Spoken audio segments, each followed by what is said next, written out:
Bah, moi, je me souviens qu'il y a quelques années, dans mon jardin, il y a une pente. Et avec ma sœur, tous les hivers, on faisait de la luge. Mais maintenant, on peut plus parce qu'il n'y a plus de neige. Même à une petite altitude, il y a plus du tout de neige. Il faut vraiment monter trop haut. Et donc, voilà, c'est triste, quoi. Bah moi c'est un peu pareil. Par exemple, il y a 3-4 ans, avec des copains, on pouvait descendre 3-4 fois depuis notre station jusqu'à chez nous.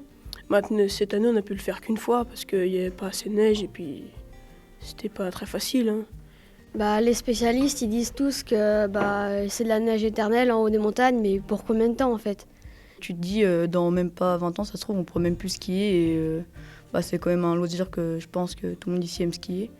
Puis c'est triste, hein, parce que dire que les générations avant moi auraient pu faire autrement et qu'ils ont fait comme ça, et c'est dommage.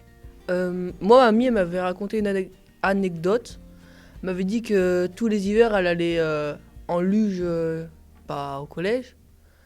Et tous les hivers et tous les jours. Et maintenant, c'est même pas en fait. Même pas un jour. Elle a quel âge, ta grand-mère? 70. Et voilà. Ça fait peur parce que ça veut dire que la neige monte. Et ça va dans le mauvais sens parce que du coup, on va prendre la voiture, on va aller plus haut. Ouais, c'est un cercle vicieux. Moi, alors, des fois, j'ai envie d'avoir 70 ans, du coup. Ou alors revenir dans le passé et avoir de la neige. Mais j'ai pas envie d'aller dans le futur, hein. Voilà. J'ai peur d'aller dans le futur. Puis après, ça peut pas faire que la neige, ça peut être aussi des problèmes de santé. De poumons pour respirer. Et voilà.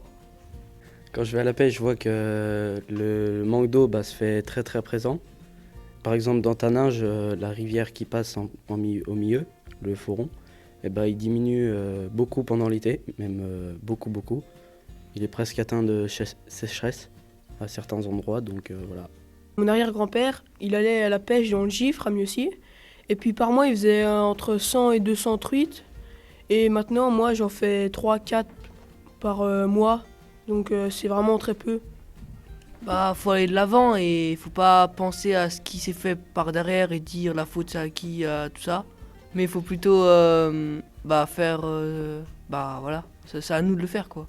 Moi, ce que je dirais aux générations de maintenant et aux générations de futur, c'est qu'il faut arrêter de dire qu'il faut agir, mais il faut agir.